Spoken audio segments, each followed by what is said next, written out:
There's one thing nobody talks about. Mess. It's not about laziness. It's not about lack of time. It's not about not knowing how to organize.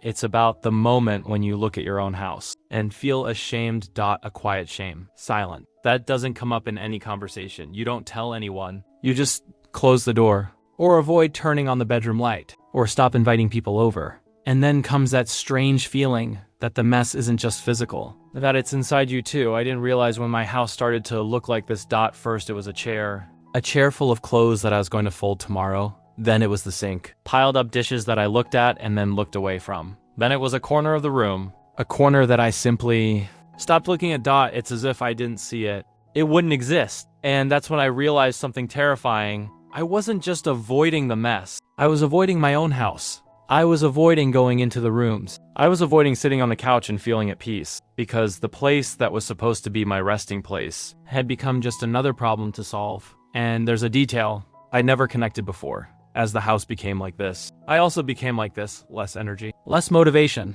more anxiety, more of that feeling that everything is out of place, including me. So on an ordinary day, without any big decision, without any elaborate plan, I decided to do something simple: clean my house every day for 30 days. Not to be productive, not to have a magazine-worthy house, not because I read some book about habits, but because I needed to breathe inside my own home again. And what happened in those 30 days was not what I expected. The first thing that changed wasn't the house. It was my imagination. If you've ever felt like this, if you recognize that feeling of being swallowed by your own space, stay with me, because this video was made for you. Subscribe to the channel, because what comes next is something I really needed to hear back then. And maybe you need it today too. Let me tell you how I got here. It wasn't a dramatic collapse. It wasn't a visible crisis.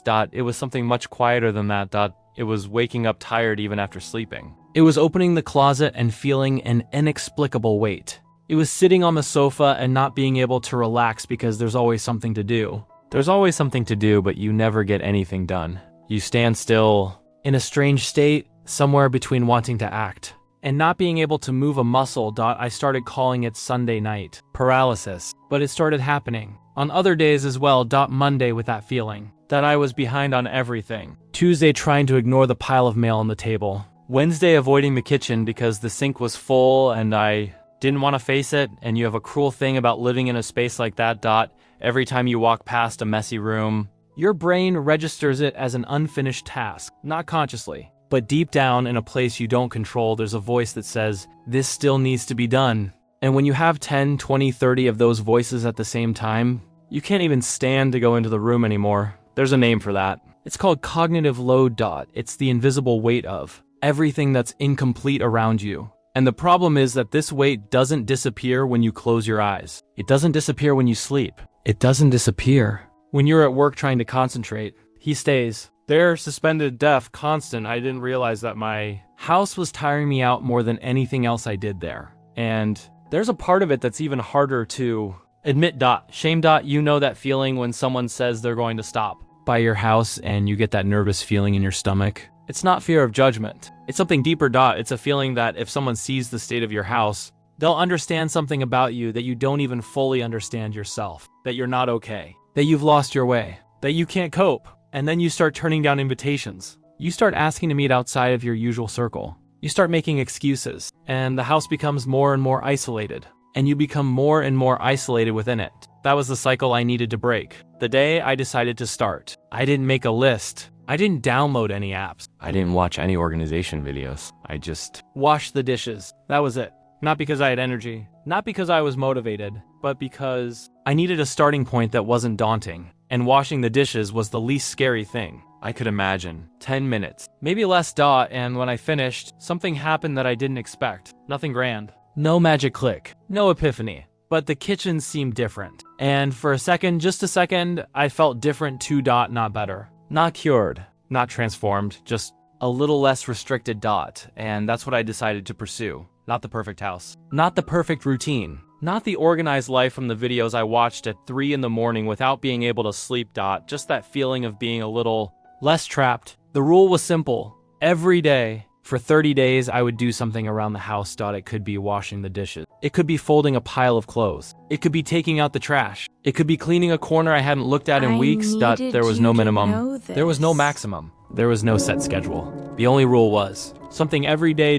And if you've ever tried to change something in your life and got stuck, leave a comment below with the word stuck. I want to know how many people can relate to this. And if this video is making sense to you, it really helps the channel reach those who need to hear this. Do you know what I used to do before this experience? I was looking forward to the weekend. I would let everything pile up throughout the week, promising myself that on Saturday I would deal with it all at once. I was going to wash everything, fold everything, organize everything, throw away everything that's useless, set up a system, label the drawers, and finally, at last, have the house I wanted. And then Saturday would arrive, and I looked at everything that needed to be done. And the size of the task was so great that I couldn't even begin. So I would just stand there. Either I would start something and stop halfway through, or I would do half of it and feel guilty about the other half that I didn't do. And on Sunday night, the house was basically the same, just with the added guilt. There is a psychological phenomenon that explains this. When a task seems too big, the brain automatically classifies it as a threat, not conscious. But he understands this task will cost a lot. Energy, time, attention. And he resists. He procrastinates. He gets distracted. He finds 1,000 other things to do, anything but that. And the more you procrastinate, the harder the task becomes. And the harder it gets, the more your brain resists. It's a perfect trap. The solution is not willpower. Solution is to make the task too small, for the brain to consider it a threat. That's what I discovered. In those 30 days, it's not about cleaning the house. It's about outsmarting your own resistance system. 10 minutes. A drawer. A sink. A corner. When you start small, the brain doesn't resist. It lets you start. And sometimes, not always, but sometimes after you start, you keep going. Not because you had a sudden turning point, but because starting was enough to create a little. Momentum. And impulse is everything when you're empty. There was one particular day that I remember very well. It was a Wednesday. I had arrived home from work completely exhausted. That kind of tiredness that isn't physical. It's a weariness of the soul. And I looked around the room and thought, I can't today. But the rule was something every day. So I went to the living room table and folded 3 pieces of clothing that had been there since Sunday. 3 pieces. Less than 2 minutes, I put it back in its place. I went to sleep. And the next day when I walked into the room, the table was clean. And something in my chest opened up a millimeter. It wasn't transformative, but it was real. And real was all I needed. Nobody tells you that emotional change begins before visual change. The house was still far from perfect on the 10th day. There were still things out of place. There were still drawers I didn't have the courage to open. There was still that corner of the room that I pretended didn't exist, but something had changed. And it took me a few days to understand what it was.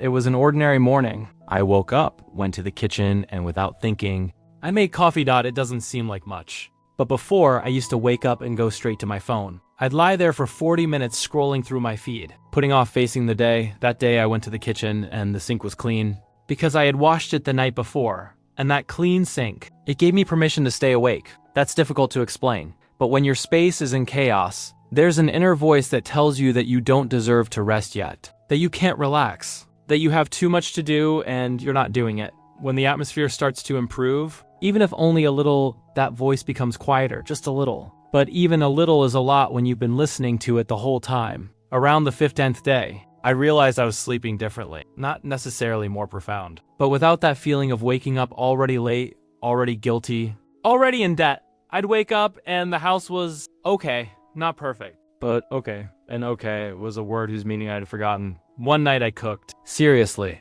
I didn't heat up anything frozen. I didn't order delivery. I cooked something simple, rice, beans, and egg, but I cooked. And while I was there, stirring the pot, listening to the sound of the stove, smelling the food, I realized that I was present. Not on my phone, not thinking about work, not in the automatic survival mode I had unknowingly entered. I was there, in my kitchen, in my body, in my moment. It was so strange that I almost cried. Not sadness, recognition. It was as if a part of me had returned from somewhere, very far away, and simply said, hi, I was still here. There's a concept in environmental psychology that I discovered long after all of this. It's called emotional affordance. It's the idea that the spaces around you aren't neutral. They're communicating things to you all the time. A chaotic space communicates. You have no control. A dirty space communicates. You don't take care of yourself. An abandoned space communicates. You gave up, and you don't need to consciously think about it. Your nervous system already receives that message. It already processes it. it already responds dot with anxiety, with shame, with that heavy feeling you can't name, but feel all day long. The opposite is also true. When you start creating order, even if it's small, even if it's imperfect, the space begins to communicate other things. You acted here. You took care of it. You still have some control, and your nervous system responds to that as well, with less vigilance, with less resistance, with something that from afar resembles peace. On the 20th day, I invited someone home. It seemed simple. But for me, it was huge. It had been months since I'd had anyone over. There was always an excuse. The house wasn't ready. I wasn't ready. It would have been embarrassing. But that day, I texted a friend and said, "Can you come by my house?" She came. We had coffee. We talked for hours. And at no point was I ashamed of my house. Not because she was perfect, but because she was well cared for. There was a difference that I felt, but I couldn't quite explain it. The house didn't need to be spotless. It just needed to show that I was trying, and I was. When my friend left, I stood in the middle of the room for a while, feeling the silence. But it was a different kind of silence than I was used to. It wasn't the heavy silence of someone avoiding their own life. It was the gentle silence of someone who is at peace with the place where they are. There's one more thing that happened during that period that I need to talk about because it's the hardest part to admit. Around the 22nd day, I had a terrible day, one of those days that goes wrong from the start. Things at work that didn't go as planned. A conversation that hurt more than I expected. That feeling that everything I was building was too fragile. I got home and did nothing. The sink got dirty. The table piled high. I went straight to my room, lay down, and stared at the ceiling for hours. And around 11 o'clock at night came the thought that I already knew well. You ruined everything. You're going back to how you were. You can't keep anything. And I kept thinking about that for a while. I let him land. And then I realized something was different this time. Previously, this thought would have paralyzed me for days. It would have confirmed everything I thought about myself. It would have been the beginning of the end of the experiment.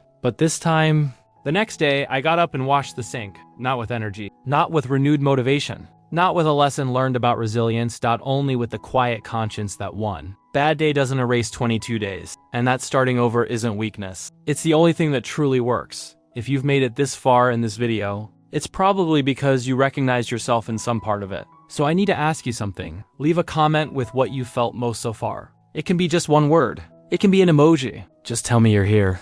And if this video is touching on something real for you, it makes a huge difference in getting this content to more people who need to hear it. On the 30th day, I didn't do anything special. I didn't take a picture. I didn't film the tidy house to show the transformation. I didn't write anything in my diary about what I learned. I just lived for the day. I woke up. I made coffee. I opened the window, and I looked around the room. It wasn't perfect. There was a stack of books on the table that I still hadn't decided where to put. There was a stain on the sofa that I'd been putting off cleaning. There was that corner of the room that I'd finally tackled, but that still needed attention. But it was mine. In a way that it hadn't been before. Before, the house was an accusation. A mirror of everything I wasn't able to do. A constant reminder that I had lost my way somewhere. Now it was just a place. An imperfect place where I lived. Where I sometimes cooked. Where I received the people I love. Where I slept without that voice telling me I didn't deserve to rest, and I was left wondering, what has really changed in these 30 days?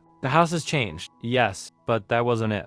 What changed was a relationship. The relationship between me and the space where I live. The relationship between me and the small things of everyday life. The relationship between me and my own ability to take care of something. Because when you spend too much time unable to take care of anything, not a sink, not a table, not a pile of laundry, you start to believe that you are incapable of taking care of anything, about anything, about anyone, about yourself. And that belief is more destructive than any mess. What these 30 days gave me was not a clean house. It was evidence that I can do it. That I am not incapable. That I can start small and still get started. That a bad day isn't the end. That starting over matters. That taking care of a small space is a way of taking care of yourself. And there's one last thing, something that took me 30 days to understand, but now seems so obvious that I wonder how I didn't see it before. I wasn't procrastinating on cleaning the house. I was procrastinating on feeling good. You know that logic of once the house is tidy, I'll relax. It's an impossible cycle because you don't tidy up the house because you don't have the energy. And you don't have the energy because you're not feeling well. And you're not feeling well because the space feels heavy. And the space feels heavy because you don't have the energy to tidy up. The way out of this cycle is not to wait until you have enough energy. It's about acting with the minimum energy you have. 10 minutes, a sink full of water, 3 folded pieces of clothing. And trust that this small movement will slowly create the energy you needed to get started. My house isn't perfect yet. There are bad days. There are days when I can't get anything done. The pile of problems returns, the sink overflows, and exhaustion wins. But now I know how to get back. I know that returning is possible. I know that returning doesn't require grand gestures. I know that one day doesn't erase what has already been built. And more than anything, I understood something that changed the way I see myself. I wasn't trying to clean a house. I was trying to get back to myself. And this is a task worth every day. Every new beginning. Every sink washed at 11 o'clock at night when nobody's watching. Because ultimately, taking care of your space is the quietest and most honest way to tell yourself, I deserve a place where I can breathe. If you've made it this far, thank you. Really. Leave a comment telling me what you felt watching this video. It can be a word. It can be a story. It can be anything. I read everything. Also means a lot and helps this video reach more people who need to hear this today. And there's a video playing on the screen now. I think you'll want to watch it. It's very much related to what we just talked about here. See you there.